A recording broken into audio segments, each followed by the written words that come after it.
All right, what's up, guys, and welcome back to the Mfren podcast. In this podcast, I'm going to be recapping all the NFL wildcard games from this past weekend's playoffs. So as you can see, I got a nice little NFL background logo behind me. But yeah, so pretty much I'm going to go in order from all the games from the Seahawks and 49ers to the Tampa Bay Buccaneers and Dallas Cowboys games. So I'm just going to go through all the games, kind of explain my take on them, and just give my thoughts of what I saw from all the games, because I watched every single game this past weekend. Because also I had a parlay going, which I will get to that in a second, too, as well. So I'm just trying to find the scores for 1 second here.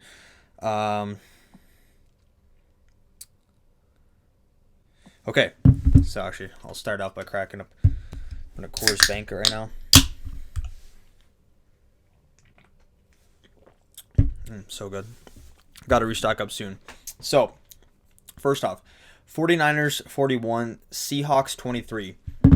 So this game, I expected the 49ers to win, which they did, obviously, and they did in 49ers fashion because they absolutely ran away with the game. But the Seahawks were leading 17-16 at halftime. I know it's only a 1-point lead, so it's not really that much.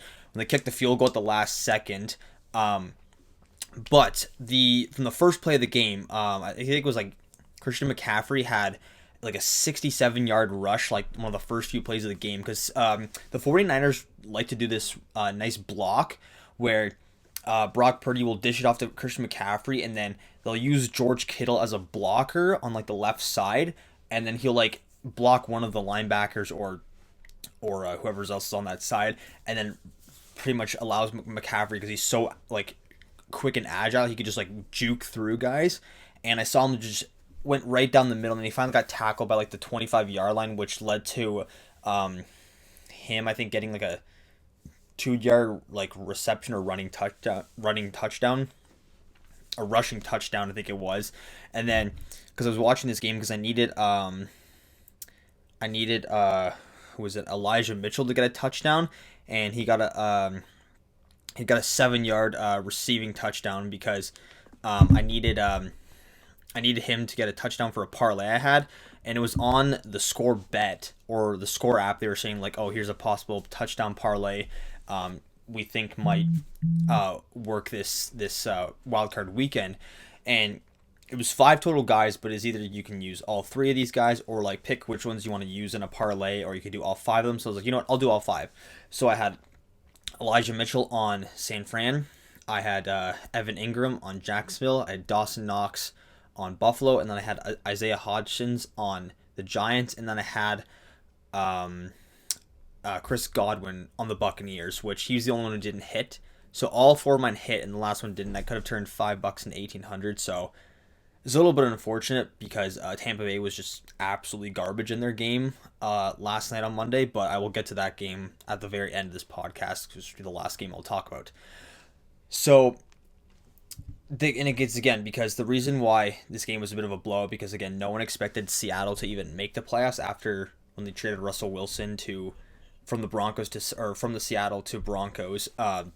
Everyone's just, I think most of like the insiders and like NFL like experts were predicting Seattle to have no more than like 3 or 5 wins, and they definitely exceeded that. But everyone was hoping that Detroit would have gotten in instead of Seattle. But the reason Seattle got in is because they beat the Rams the last week, which they should have. The Rams should have won the game, but Baker Mayfield sold them in overtime. He tried to throw a bomb to one of their receivers, and he got intercepted at like the 20-yard line. So, but regardless, it's still a good game. I mean, Seattle held in there for a bit, because Geno Smith had a huge like 50-yard bomb to DK Metcalf, and he's just absolutely insane. He's a wide receiver, but he could easily play tight end. Like, he's just that built for it. But yeah, Brock Purdy looked good. And now the only thing I wonder is that what is San Fran going to do at quarterback position next year? Because I most likely think, depending how far they go, which I'm guessing they'll get to the NFL NFC championship game against the Eagles, most likely, I think. Or, if they make it to the Super Bowl, and let's say maybe they possibly win it, they'll probably definitely stick with Brock Purdy, keep Jimmy G as a backup, and then probably trade Trey Lance to some team for like either a draft pick or some other guy like defense or like a punter or something, whatever they need, I guess, position wise. But yeah, San Fran played a really good game. I think they're my team I'm rooting for the Bills to play possibly in the Super Bowl. The only other team I'd like the Bills to play is like I think the Eagles, because that's what everyone's predicting might happen. Bills and Eagles, if it ends up turning out that way. But yes, San Fran looked good. I mean, McCaffrey, Kittle, Debo Samuel are all like insane. So as long as they keep producing, I think San Fran can go all the way.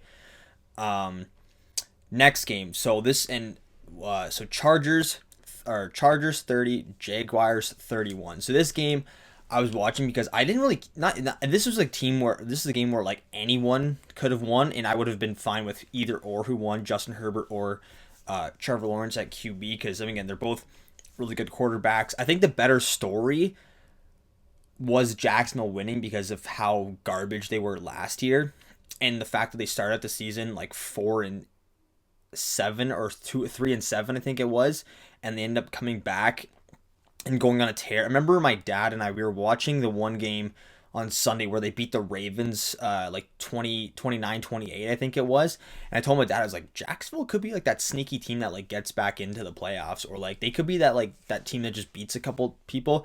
Because it was the week before Christmas, we were at my uncle's house and we were watching the Jaguars play the Cowboys, and I was like, watch Jacksonville come back and win this, and then they get a pick six in overtime, and I was like, ooh, Jacksonville might be that team to beat. And also because Tennessee was just garbage after Tannehill got injured, and basically Derrick Henry is their only offense on the Titans. So I'm thinking he's probably going to get traded, and I don't think Tannehill is going to be back at quarterback next year. And I'll get after I'm done this game, I'll get to the off season a little bit, because I think this year is going to be the most changes at quarterback I think we'll see in a long time. So I'll call it now. I'll say there will be at least a minimum of 5 quarterback changes for any team out in the NFL come when in the offseason or when free agency signing opens up, whenever I think that's in March or April, I think. So regardless, yeah. So Chargers were up by like a shit ton because the first play of the game, Trevor Lawrence throws a pick, and I'm like, oh god, like is this how this game is gonna go? And he threw like at least 4 picks that night, which two of the picks turned into touchdowns for the Chargers, and they were up 27-0 at one point, and then end up leading 27-7 at half. So I'm like, okay, they're only down by 20 points, and I think Jacksonville had the ball to start the second. No, they didn't. Chargers did, but Jacksonville got it back right away, and then Evan Ingram had the first touchdown for Jacksonville, so I was like, okay, that's the second leg of my parlay that hit. And then he had a nice pass to Marvin Jones. He was like wide open in the end zone, and then he threw a nice bomb to Zay Jones. And also, I remember people on Twitter were complaining about how bad the officiating, or not the officiating, how bad the announcing was for the game. They had Al Michaels and Tony. I can never remember his last name. He's mostly an analyst on like Sunday Night Football or Sunday Football for Fox. Tony Grungy or something, some of the G or whatever. But everyone was saying like they just sounded like they were lifeless, like they just had. And I'm like, bro, should have got me in there. Like I know some commentating. I'm maybe not the best football knowledge out there, but I could probably call a better game than they could.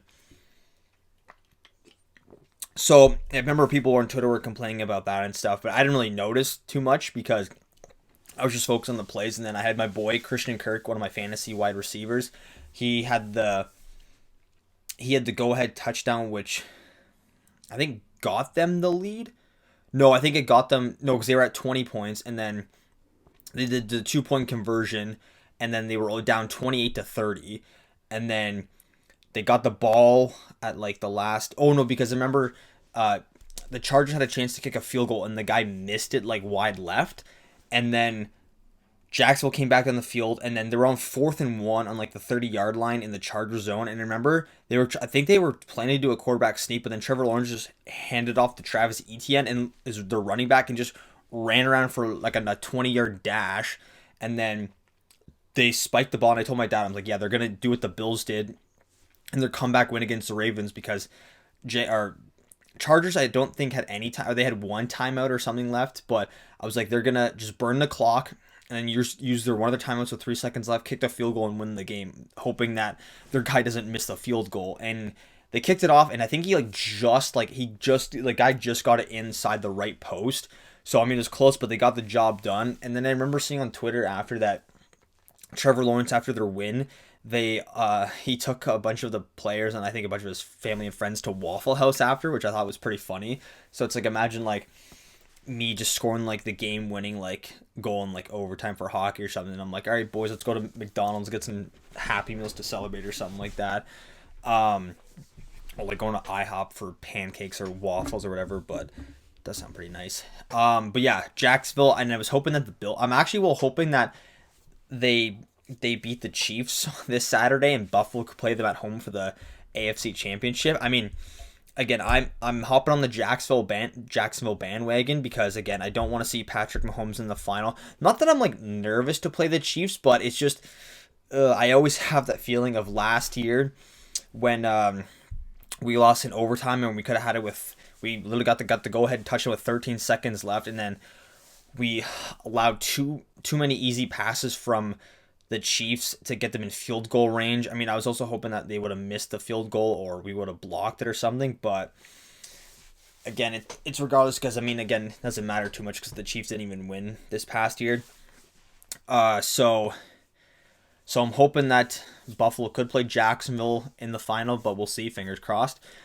So yeah, that was an insane game, and I was thinking to myself, I'm like, I should have picked Jacksonville money line on FanDuel or score bet when they were down 20. I think when they were down 27-0, the odds were like plus 1,500 for Jacksonville to come back and win. I could have thrown $10 in there and won like a good 150 or drop it. Honestly, if they were plus like 2,000 or like 2,500, maybe I would have dropped like a nice solid $100 on that. A nice like 2,500 would be sick. But next time, okay, if the Bills, just saying, if the Bills are down like 21-0 to the Bengals this weekend, maybe I might throw it $50 or 70 or $100 on it. Maybe we'll see. But if it comes down to that, or if Jacksonville is down a lot to the Chiefs this Saturday, maybe I might do that instead. But we'll see. So congratulations, Jacksonville, and everyone was ripping on the Chargers. I think everyone's saying that Brandon Staley, Chargers head coach, is gonna get fired, I think, because of just their poor decisions and also like one of their linebackers, Joey Bosa, apparently was like flipping out because he got like a delay of, or no, he got an offside penalty because his helmet was over like the line of scrimmage, and he didn't realize, or thought it was like a stupid technicality, and he throws his helmet off on the sideline, and he got like an unsportsmanlike conduct for that. And a couple of stupid penalties just cost them the game. So the Chargers literally only have themselves to blame because Herbert like didn't play terribly bad, but they just couldn't like convert on most downs. Like it was almost like after they went up 27-0, then they got another field goal to get 30 points. They're just like, yeah, I think we're done scoring touchdowns. Let's just sit back and watch Jacksonville come back and beat us in the end. So yeah, and I don't know if they're gonna fire their head coach. I mean, we haven't heard any reports about it yet, but I guess we'll have to wait and see, or depending if they make some trades or whatever. But yeah, so that was it for the Saturday game. So the Sunday game. So first off was my Buffalo Bills and the Miami Dolphins. Okay, this game, everyone expected to be a blowout. I was expecting it to be like 35, like 13 Bills or something. It's complete opposite. I mean, Bills won 34-31 to the Dolphins, and because the Dolphins didn't have Tua playing as their quarterback because he had a concussion from a few weeks back from Christmas time against the Packers, and because that's like the third time he's got his head slammed this year, and he's just like was just not comfortable playing, and then also in practice too as well, so they just ruled him out for that. And they also didn't have their backup Teddy Bridgewater playing because he had like a broken thumb or something, I think it was. So then they had their third string quarterback Skylar Thompson, and because again, I've never really seen this guy play, and I know from their game against the Jets like the last week, and I'm like, oh my god, the Dolphins look terrible out there. So I'm like, okay, I think the Bills have an easy win. Maybe it might be tough a little bit, like, well, maybe allow Tyreek to get like a 35-yard rush or like receiving touchdown or something maybe, but it was, for the most part, it was easy. I'm like, okay, we're up 17-0. I'm like, okay, like 2 quick touchdowns to Knox and to James Cook, got a TD, and then we allowed a stupid Josh Allen threw too many interceptions. I think he leads the league in interceptions this year. Again, against the Bengals, if we do that shit, if we played how we did against the Bengals on Sunday, this next coming Sunday, we're gonna get killed. So he's just got to throw, or again, if it doesn't look like a good pass, either just run it and maybe gain a few yards, or throw it out of bounds, obviously. So, I mean, again, I don't know what to expect from this game. I mean, I'm hoping we win, obviously. And also we're at home, and hopefully maybe they bring Damar Hamlin on the sidelines, give the Bills and the fans a little bit much more motivation and confidence to win the game. So we'll see. But again, the Bills also could have put up at least like 45 points because there was 2 catches that led to drops. Well, Dawson Knox could have had his second touchdown of the game, but he dropped the ball like just barely on the goal line, and then we ended up kicking a field goal instead of that. And then Allen threw like a huge bomb to Khalil Shakir, one of our rookies, and he caught it, which looked like he caught it, but it dropped like just on the side that we didn't see from the game feeds view. So then that got called back in, which led us to punt that. So I'm like, that's 2 touchdowns we could have had. So like an extra 14 points gone right there. And then to start the second half, we fumble on our own goal line because Allen got sacked, and then they picked up, scoop, and scored, and I'm like, oh my, and then we were down 24-20, and I'm like, boys, what the fuck are we doing right now? And again, like, I'm stressing right now because the Bills always do this shit where, like, again, we're up and it seems like things are going our way, then just like flip up a switch, 1 interception leads to a touchdown, and I'm like, holy fuck, it's a whole new game right here. So again, I can't focus on too much of the game because, again, we got the win in the end, which is all that matters. Doesn't matter how you get the win as long as you win the game in the long run. And that's what Alan was saying. But he said, we know we have to be better, and we gotta make sure we're more set to go for next week's game against the Bengals, which I'm sure they will be. And I guess this makes up for not playing that game in week 17 to the Dolphins, or to the Bengals after it got canceled because of the Damar Hamlin injury. So again, I think it's going to be a good game.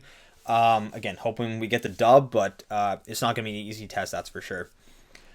So, next game, Vikings and Giants. So this is the one game I was saying that, okay, this is going to be, like, if there's any team that is going to be the upset, like the underdog wins, it's going to be this game. And like the only other game I was thinking that could happen, I'm like, okay, maybe the Ravens could beat the Bengals, which they almost did, almost. But yeah, so this game I was rooting for the Giants because my cousin Nathan, he's a big Giants fan.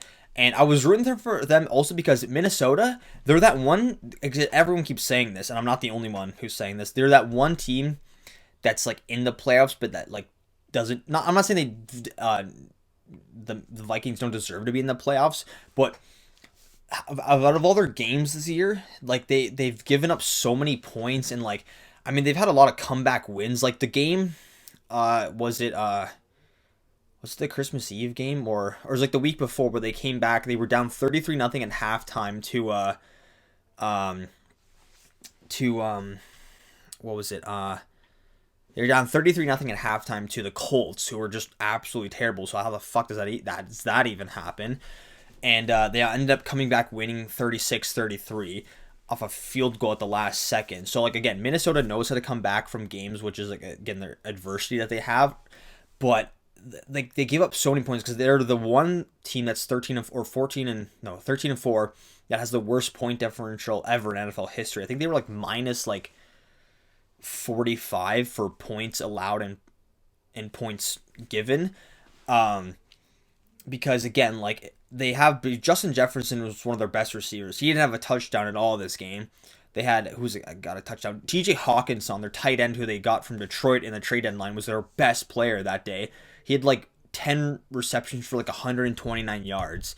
And And Daniel Jones, quarterback for the Giants, was insane that game. Like, I've never really watched much of his games because, I mean, again, the Bills didn't play the Giants this year, and I didn't really watch too many of their games on NFL on Sundays. Like, I saw some highlights here and there, but he was a beast that game. Like, he was running, he threw some good passes, he threw a pass to my boy Isaiah Hodgins for my touchdown parlay.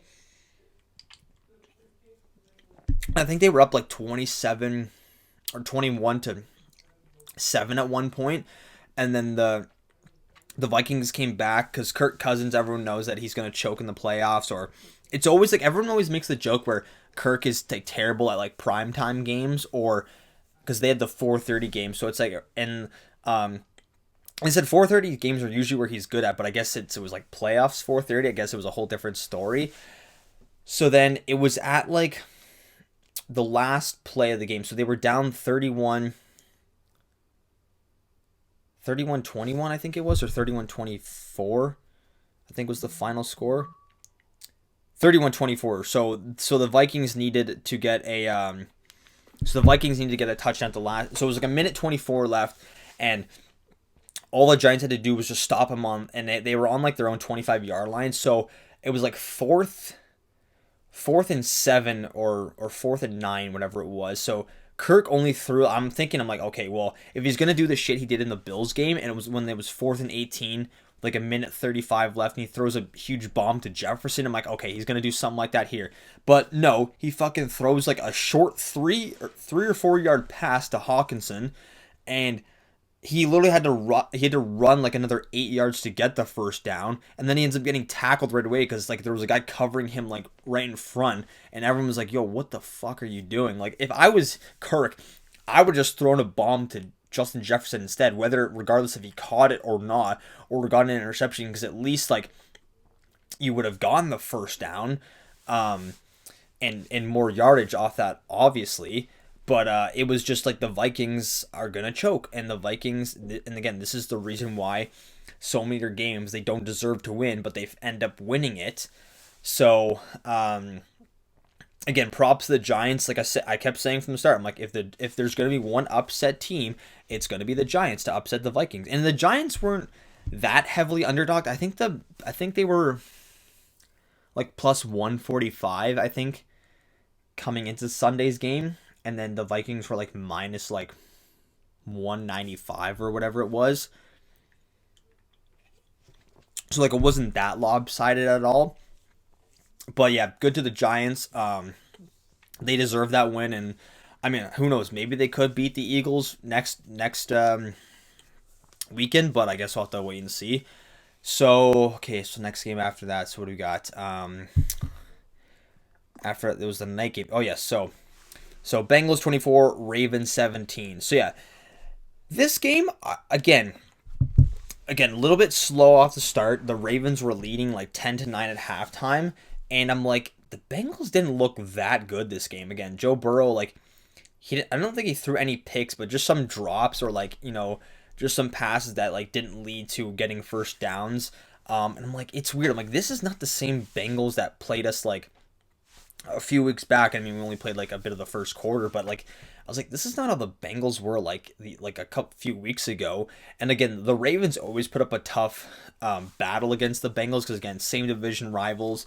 And I was really hoping the Ravens would win because they didn't have Lamar Jackson playing. They had Tyler Huntley, who pretty much basically is like Lamar Jackson in a nutshell. They're like the basically same build, almost look identical. But just Huntley's not a big rusher as Lamar is. But I mean, he had a pretty decent game, and there were some plays where I'm like, oh, he looks a little shaky out there. But again, I mean, the Ravens ended up falling short in the end. But there was the one play which led to the Ravens' defeat was when Huntley, they were on like 4th and goal or 3rd and goal, and they tried to like quarterback sneak, and he tried to leap over all the guards, and then leap over all of them and all his O-line, and then into the end zone. And he tried to leap forward, but then the ball got tipped out and scooped up by one of the defensive tackles or the centerman, whoever it was, for the Bengals, and scooped up for a 98-yard rush touchdown. And I was like, oh my God, please don't let this happen. And then like it was bad. And I was like, well, again, if the Ravens lose because of that, then that's going to be the ultimate choke there. And then they had it on, it was like 4th and goal, but then there was like a holding call that like let them go a little bit back. So it was like the last few seconds. And they kept the clock running too as well.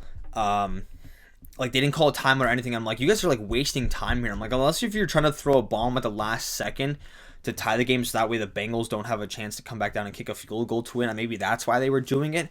But also, I want to note, I didn't mention this in the Bills when I was talking about the Bills and Dolphins game about clock management. That's also the reason why the Dolphins lost that game, is because they had bad clock management skills. Is because there were so many times where they were trying to the Dolphins were trying to snap the ball off, and the play clock went down to 0 about like 3 times for about like a second or more before they snapped the ball off and didn't get a delay of game penalty until like the last minute and a half when they were trying to get a first down. It was on like 4th and 6 or whatever, and they were still huddling around, and like there was like 5 seconds left in the play clock, and then they got down, and it was like 3 seconds after it went down to 0. Then they finally like blew the whistle. The flags came in, so they got a delay of game penalty.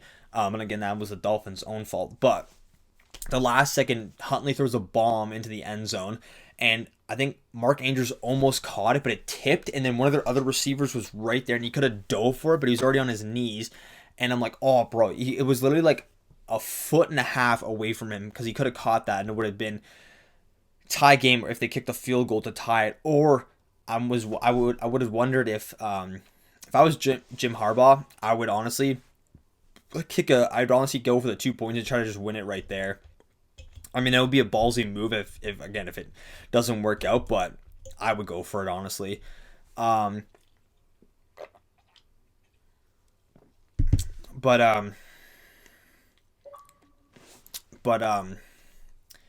yeah, so again, Bengals won barely, but I mean, again, they got the win in the end. It gets like also like the Bills too.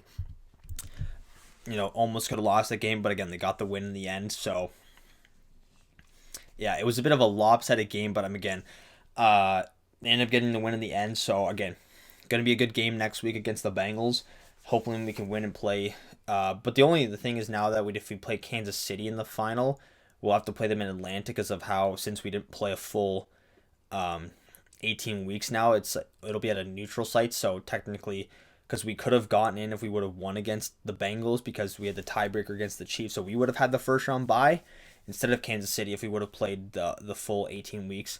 So they said that the NFL said they're going to play at a neutral site, so we'll play in Atlanta instead, which again, I guess is fine. So like no team has home field advantage, so you can't like have that into effect or whatever. So, but at least we'll be playing the Bengals at home this Sunday for our game, and I'm hoping we can play at home again if we play Jacksonville. So again, hoping for a miracle, but we'll see.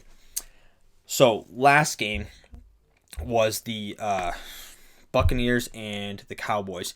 So I was watching this game. Again, I didn't really care who won. I think I wanted Dallas more to win, which they did. Ended up winning 31-14. And Dak had a really good game. Again, it was weird. Like the first 6.5 minutes of the game was like just punt for punt for punt for punt. And I'm like, geez, is this how slow this game's going to start out? Again, maybe it was like the weird like jitters of like playoffs, I guess. But both quarterbacks, I'm like, geez, like why can't we get a first down? And also because the Bucs have just been terrible this year. The fact that they're in the playoffs because their division is so shit, because the Falcons, Panthers, and Saints all finished at 7-10, and the Buccaneers finished at 8-9, and the only reason they get in is because they win their division. I feel like regardless of if you win your division, it should just be like the 8 best records get in. Because if my calculations are correct, because if we went NFC, the top, let's see, I wish they didn't do like this. So if they did this, instead of, so if you minus out the Buccaneers because they're 8-9 record, Detroit should have been in. And then also if you take into effect of the AFC, Well, the Steelers could have gotten in if the Dolphins lost because but since they finished with the same records, Miami did beat the Steelers this year, so that's why. Um, but yeah, so again, I think they should switch the technicality a little bit, but I mean, it is what it is. But I think the Lions could make it next year though for sure.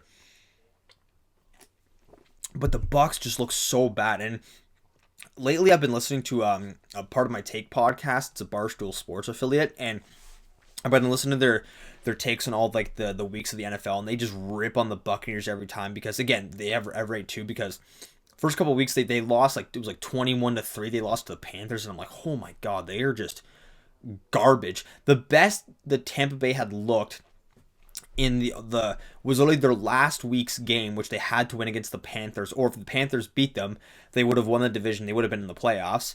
But that game, Brady went 456 passing yards, and Mike Evans had like 3 touchdowns for 207 yards. Like they went off, and then last night's game, he had like 4 catches for like 46 yards, and then there was one catch he had at the last second, which would have easily led to a touchdown, but he just underran it a little short, and then he just missed the catch by a little bit. And then Tampa Bay didn't really show signs of offense till the very end.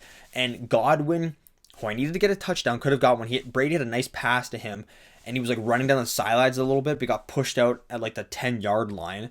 And I'm like, okay, come on, just throw it to him in the end zone. And I saw like he was in motion, like he was running across. I'm like, okay, he's gonna throw it to him. He's gonna throw it to him, and he does like a pump fake, and then he throws it again, but like he didn't throw it to anyone, and then ends up getting intercepted by the Cowboys. And I'm like thinking to myself right there, and I'm like, oh fuck, like it's not gonna happen. But the stupid thing is that the score bet wouldn't let me cash out at all regardless. I mean, if that was FanDuel, I probably could have cashed out for like at least like 400 or $500 if all I needed was Godwin too. And again, if I would have known at that point, I would have cashed out instead. So I mean, I knew I shouldn't have put my faith in the Tampa Bay Buccaneers. Honestly, if anything, if I would have switched, I probably would have bet CeeDee Lamb to get a touchdown or something instead. But I mean, I was just following the parlay that the score bet said. But credit to the Cowboys, they played a really good game. So now they're gonna have a tough battle against San Fran next week. So we got San Fran and Cowboys, then we got Philly and the Giants, then you got Bills, Buccaneers, and you got Jaguars and Chiefs. And the Chiefs and Jaguars have played this year already. Chiefs won 27-17, so it wasn't a big lopsided victory. But again, I feel like this is where it gets pretty close. Like Buccaneers and Cowboys and 49ers, I could see any of those teams winning those games. Again, I think it's going to come down to which quarterback makes the most mistakes or which players don't end up producing or something. Like it could be like the Cowboys absolutely shut down Christian McCaffrey and he has like 7 receptions for like 25 yards or whatever, something like that. Or it's a matter of where the Giants absolutely just stop A.J. Brown and Devonta Smith from gaining huge bomb TDs or something like that. And I think for Jacksonville, if they can win against the Chiefs, I think it's going to be their defensive guys are going to have to throw off Mahomes. Like they're going to have to like play good man-to-man coverage and cover him so they can't throw a huge bomb to Kelsey or whatever. Or it's going to be their kicker absolutely just shits the bed and misses like a couple extra points. And apparently they were going pissed in the Cowboys game, even though they were up by a lot of points. For the four touchdowns in a row they got, their kicker missed all 4 extra points in a row. And then he finally got one on the 5th touchdown to CeeDee Lamb. And apparently I saw a video on Twitter where Dak was screaming the sidelines. He's like, fuck the kick, just go for 2 extra points for fuck's sakes. And I'm like, sometimes you got to do that instead. I mean, again, we don't have to worry about that because we have Tyler Bass money. I mean, knock on wood that he doesn't miss a kick or whatever. And I'm looking back at it, I'm like, the holds weren't that bad. It's just he just shanks it off his foot, and like it didn't seem like it was that windy in in Tampa Bay either. So I don't know. This guy's been so consistent, and it's like if Justin Tucker, most accurate kicker in all of NFL history on the Ravens, missed like 4 extra field goals, or missed like four field goals in a row from like 20, 25 yards out or whatever. So, and I heard some people were joking on Twitter. It's like, oh, bro, like they're gonna have to activate some like random dude off the practice squad to like learn how to kick field goals properly or something. So, um, but yeah, no, that was a game where, again, Tampa Bay, even if they won, they didn't deserve to win because of just how garbage they are. And then everyone's saying like, "Oh, what's Tom Brady's future? Is he going to come back to Tampa Bay? Is he going to retire for real this time, or is he going to go to another team?" Same with Aaron Rodgers. So again, we got all the games out of the way. It was a pretty good wildcard action weekend. Every game you could say had something in it that made it like worth watchable. You got 27-point comeback wins. You have fourth quarter collapses. And you have teams that were for so highly ranked to like go all the way and end up getting beaten by another team that's just as good, but people always overlook them. So yeah, and again, so like with quarterback changes, so I'm thinking Brady's definitely on the move. Derek Carr, I already know, is getting traded somewhere because he said he's done with the Raiders. I'm pretty sure I think Zach Wilson is done with the Jets. I feel like Lamar is done with the Ravens because he didn't opt in for his fifth year, so he's going to become a free agent. I mean, again, they could franchise tag him, but apparently he doesn't want that. So I don't know where else he goes, and maybe people are saying he might go to the Green Bay Packers if Rodgers retires or goes somewhere else. And then you also have the 49ers, because like I said before, like Trey Lance will probably go somewhere else if they stick with Brock Purdy. And then you also have apparently, I don't know what Atlanta's going to do if they go with Desmond Riddler and they keep like Marcus Mariota as a backup. I think Tannehill's done with the Titans. So I'm not sure if they'll trade for some guy, and I don't know what the Colts are going to do at quarterback with Matt Ryan or Sam Ehlinger or Nick Folk. Little guys who have like fell off the face of the fucking planet. I'm trying to think who else is out there that's could be on the move. I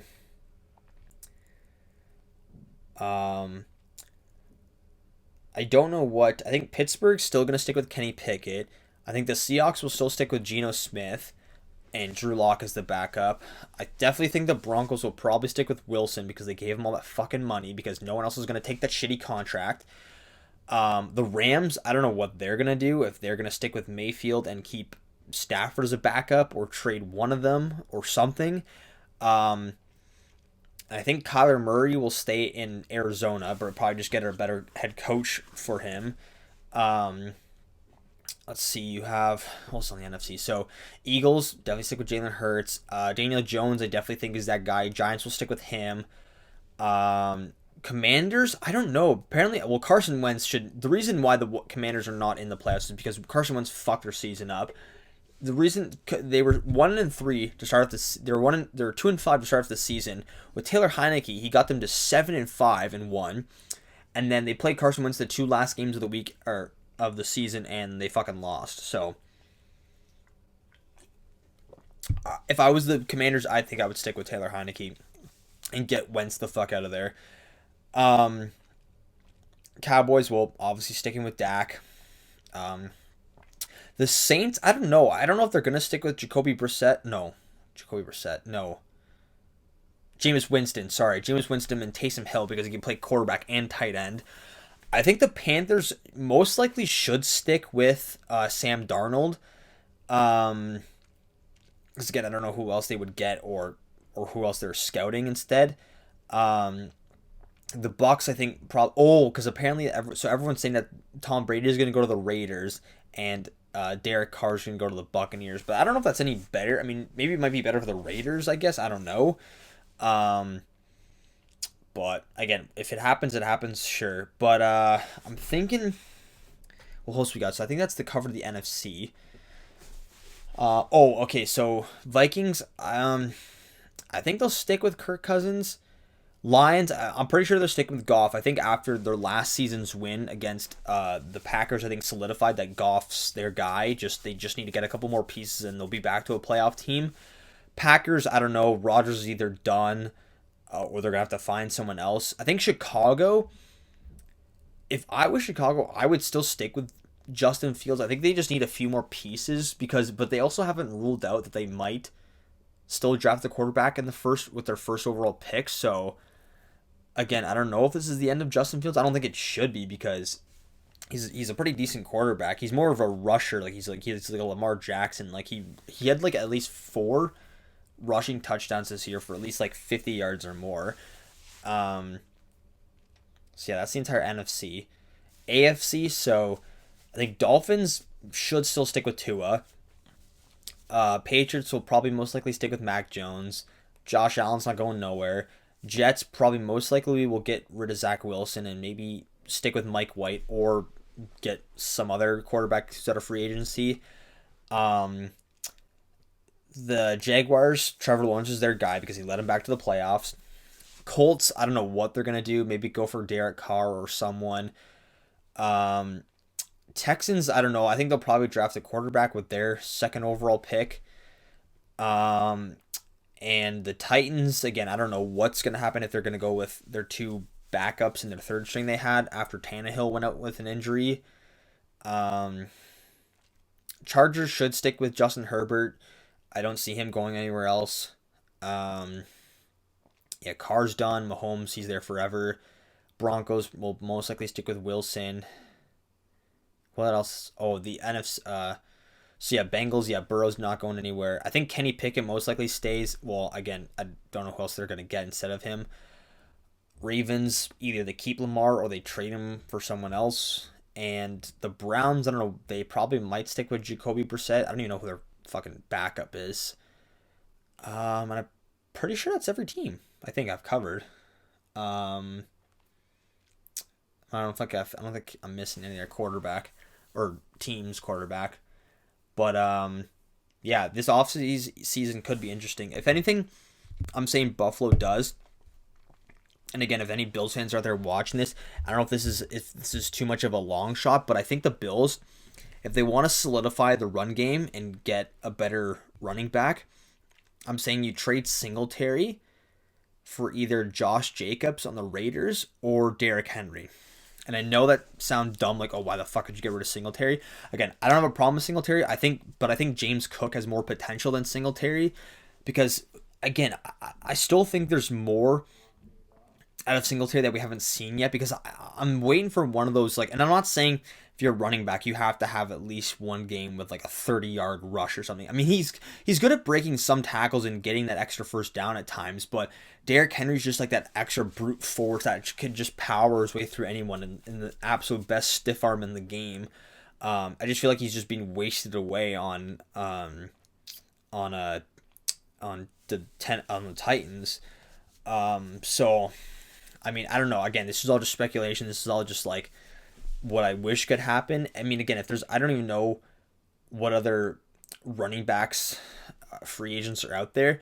If there was, okay, 5 running backs, regardless if they're free agents or not, 5 running backs I would just add to the Bills.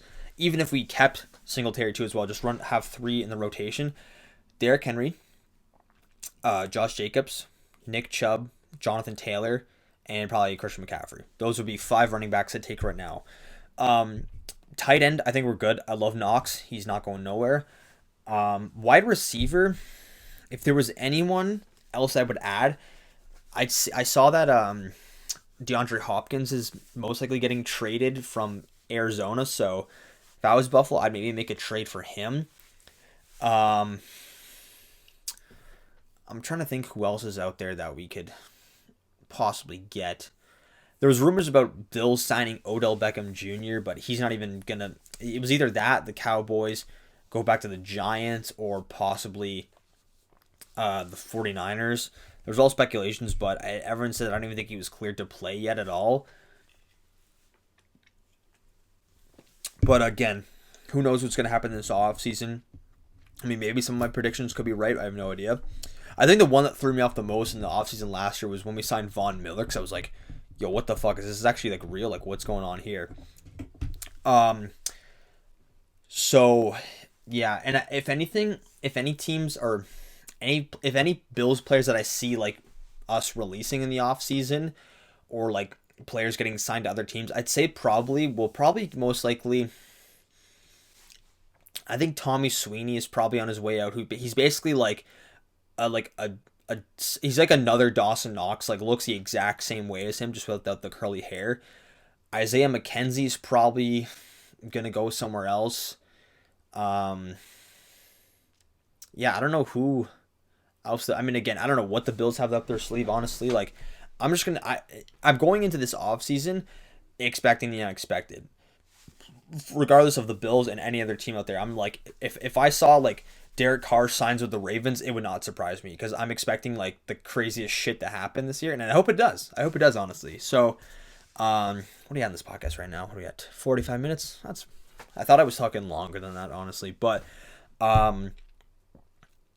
yeah, no, the playoffs have been great. I mean, again, I'm hoping the Bills can make a big playoff push and get to the Super Bowl. I mean, again, it sucks that we don't have Von Miller playing. Micah Hyde's back from the injury reserve, but he still has that 21 playoff window. So, again, if the Bills make it to the Super Bowl, he could play in the Super Bowl, hopefully.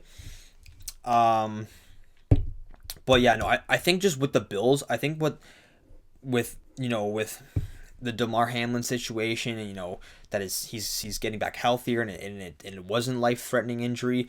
I think they got to use this as motivation. Be like, just it's like we'll do this for the fans, but most importantly, DeMar, like let's get him the win. I think it just builds it much extra confidence and motivation the Bills need to go all the way. But again, yeah, it's gonna be tough. I'm hoping the home field advantage works for us and hopefully just throws Joe Burrow off and Jamar Chase has like 6 dropped passes, hopefully. But yeah, it's gonna be an interesting game, that's for sure. I'll probably be on the edge of my seat the entire time. So, but yeah, I think we'll wrap up the Mfren podcast here. I think I might do some of these later on, or actually, I think I'll probably maybe do this for Cowboys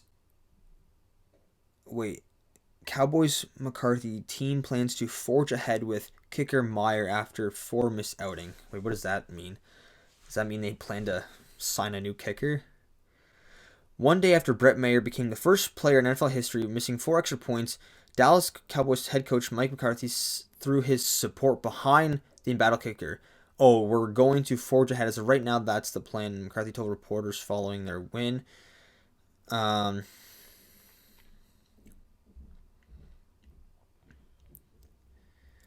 McCarthy said Meyer met with special teams coach on Tuesday to help make sure he's ready for next playoff game. At the end of the day, we all have a job to do. He knows he has to put the ball through the upright, McCarthy said. He's been super productive and consistent for us. We all work with each other every other day. That's what I believe in. I believe in him, and that's in his path.